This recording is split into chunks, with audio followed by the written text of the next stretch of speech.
કચ્છના નાના રણમાં ગેરકાયદેસર મીઠાના અગરમાં બુલડોઝર ફેરવી વન વિભાગે ડિમોલિશન પ્રયાસ કરાયો। આરએફઓએ થોડા દિવસ પહેલા સમર્થન આપતા કહ્યું હતું કે દબાણો દૂર થશે।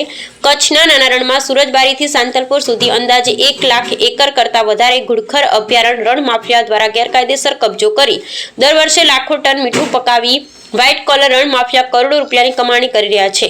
ત્યારે ઘુડખર અભયારણ્ય ધાંગધ્રા આડેસરની ટીમ દ્વારા નર્મદા સોલ્ટમાં બુલડોઝર ફેરવી દીધું હતું। તે સોલ્ટમાં વોશરી પ્લાન, ઓરડીઓ, કન્ટેનરની ઓફિસ તમામ ઊભી કરેલ બાંધકામ તોડી જમીન દોસ્ત કરી દેવામાં આવ્યું। તેમાં ઘુડખર અભયારણ્ય ટીમ સાથે નડિયાદની એસઆરપી કંપની તેમજ નડિયાદથી હથિયારધારી પોલીસ પ્રોટેક્શન સાથે રાખી કામગીરી કરવામાં આવી હતી।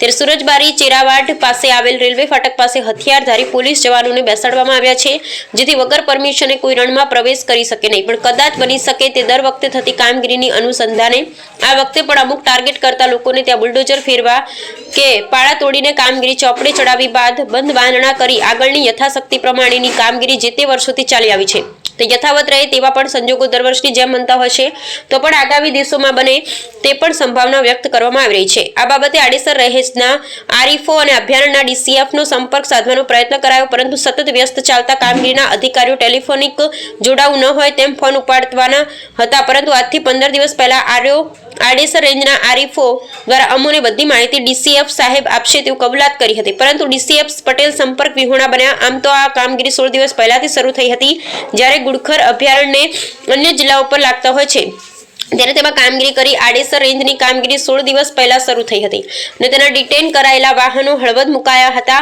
અને ફરી શરૂ થયેલા આ કામગીરીને સતત આંતરિક રીતે છુપાવવા કેમ આવે છે તે પ્રશ્નાર્થ છે। ત્યારે આ બાબતે સતત આડેસર રેન્જના આરએફઓ અને ધાંગધ્રા ડીસીએફ અધિકારીને ટેલિફોનિક સંપર્ક સાધવાનો પ્રયત્ન કર્યો હતો, પણ તેઓ સંપર્ક વિહોણા રહ્યા હતા। ત્રાયા Avesh Rana, crime patrolling news Bhachau.